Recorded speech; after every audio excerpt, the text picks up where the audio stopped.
O mga chururot, naalala niyo ba nang kumain kami dito sa may Black Pinoy at kasama ko ang aking mga friendship? At habang nagmarites kami, tinanong nila ako kung saan daw ba kami kakain next time. At ang sabi ko sa kanila, diyan sa harapan, kapag nagbukas, itong sarap inasal. So heto na nga, itong mga friendship ko ay nagyaya ulit. Sabi nila sa akin, halika, libre ka namin at itry natin itong sarap inasal. Kung mga nilatakan natin dito sa Black Pinoy ay kaya ba niyang pantayan? Heto na at pinuntahan namin kaagad itong kabubukas lang na sarap inasal. So habang kinukunan ko siya ng video coverage ay may dalawang kurimaw dyan sa harapan. At ang sabi nila sa akin, ayaw na okay lang daw at ayaw naman daw nilang umalis para isama-sama ko rin daw sila sa video coverage ko. O diba makahaliparot talaga. So ayan guys dun sa mga bagong mga staff na dumating, kinukunan ko lang ng 360 views itong harapan ng sarap inasal. At ayan ang kanilang working hours. So bali pagpasok ko sa loob, ayan si Manong, inaantay na ako kasi alam niyang magbibideo coverage ako tonight.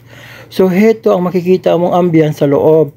May nakasulat dyan sa kanilang wall na mga Tagalog, eme para malaman mo talaga na mga Filipino customers ang target nila. At may nakasabit pa sila sa ceiling na parang ginapas na pala yata at nilagay nila dyan. So habang kausap ko si Lovely, habang nagchichikahan kami, sabi ko, Neng, dyan ka muna ha, at tatayo muna ako kasi gusto kong kunan yung menu board nila para itong aking viewers ay malaman nila kung magkano din ang presyuhan ng promotion nila dito. Yung kanilang buy one take one baga.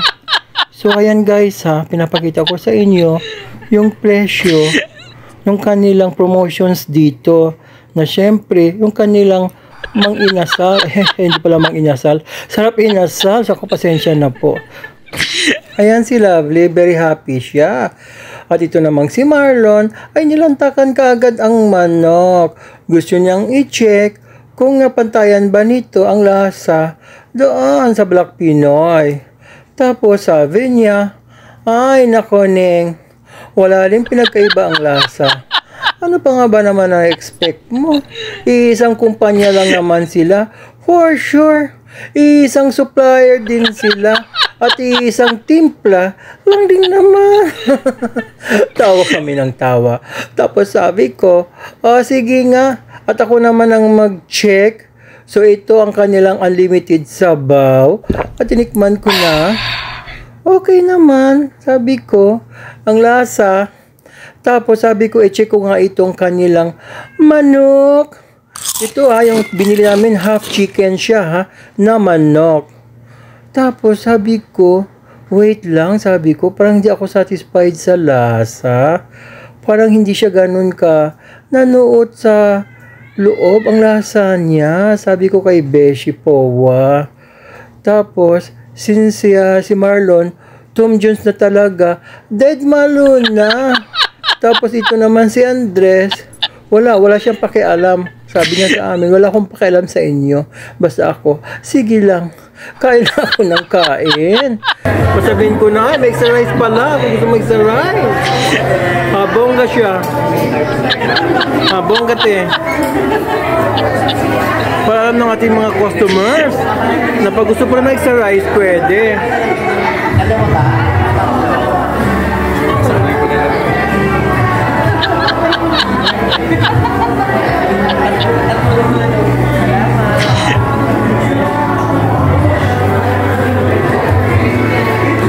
The next day. Binilikan ko itong sarap inasal kasi may pagbabago sa kanilang signages. O diba, bongga ng kanilang signages. Ibig sabihin, kumikita na talaga sila. At dito sa gilid may makikita kang halo-halo stage. Abangan nyo sa dulo ng vlog na ito kasi i-reveal ko sa inyo na magkakaroon sila ng promotion regarding dyan sa halo-halo. So ito na nga, may guess nga ako sa gabing ito kasi naglambing ako sa kanya. Sabi ko, libre mo naman ako sa Mang Inas. Sa sarap ko, ito na naman ang tita niya. Nabubulol na naman ako. Bakit kasi nasasanay ako ng Mang Inas?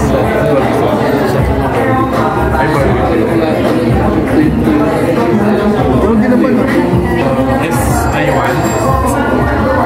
Okay, and then drinks. Do you have iced tea picture? Okay, one iced tea picture. And then one beef dinakdakan. Beef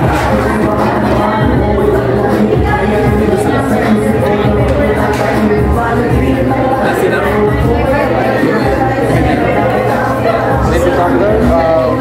So you want to order iced tea picture one, and then I'll beef one. Yes, C1 two orders. Okay. Yes. Can you make the other one? We put it on the takeout box, and the three will be dining. Okay. Okay. And then one picture iced tea and dinakdakan.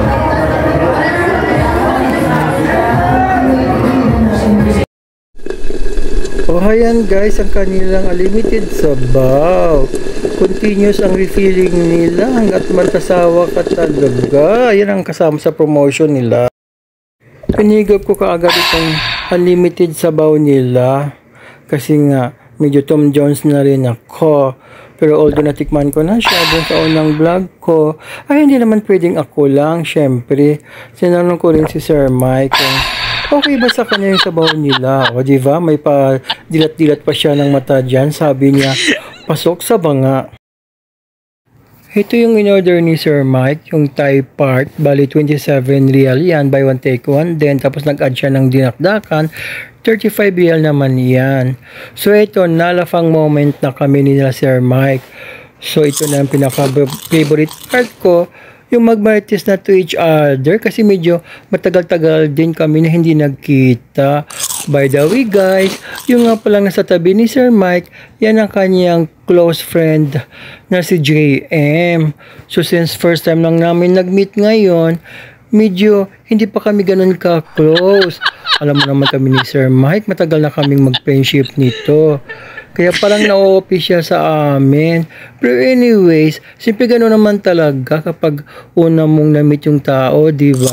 Later on, magiging at peace din yan sa akin. So habang kumakain kami ni Sir Mike, nasabi ko nga sa kanya, okay nga itong in-order mo, yung Thai part. Kasi malasa siya. Medyo nanuot din talaga ang lasa nito. Kumpara doon sa in-order namin, doon sa unang invitation sa akin ng aking mga kasamahan doon sa caregiver, parang hindi siya nanuot ang lasa doon. Pero ito, okay siya. Masarap siya. Approve sa akin ang panglasa nito. Tapos, yung in-order mong dinakdakan, okay din. Masarap din siya. Suwak na suwak sa aking panglasang Pinay. By the way, thank you nga pala Sir Mike ha, sa pagpa-unlock sa akin na i-treat ako dito sa Sarap Inasal kasi nga kailangang matapos ko na itong video vlog na ito. Ayan yung prueba guys, na sarap talaga ako dito sa Thai part niya. May papikit-pikit pa ang aking mata at patawa-tawa pa ako. Kinunan ko na din yung kanilang menu dito para at least magkaroon kayo ng idea kung magkano pa ang mga prices na iba pang mga lafang nila. So gaya ng sinabi ko sa inyo na magkakaroon nga sila ng promotion sa kanilang halo-halo. Pero hindi ko ito pinopromote ha kasi bawal. Nakita ko lang ito sa kanilang social media. So magkakaroon daw sila ng 1 real for first 100 customers sa halo-halo nila na which is mag-start daw siya ng May 24. So 3 days siya. So ibig sabihin 24, 25 at 26.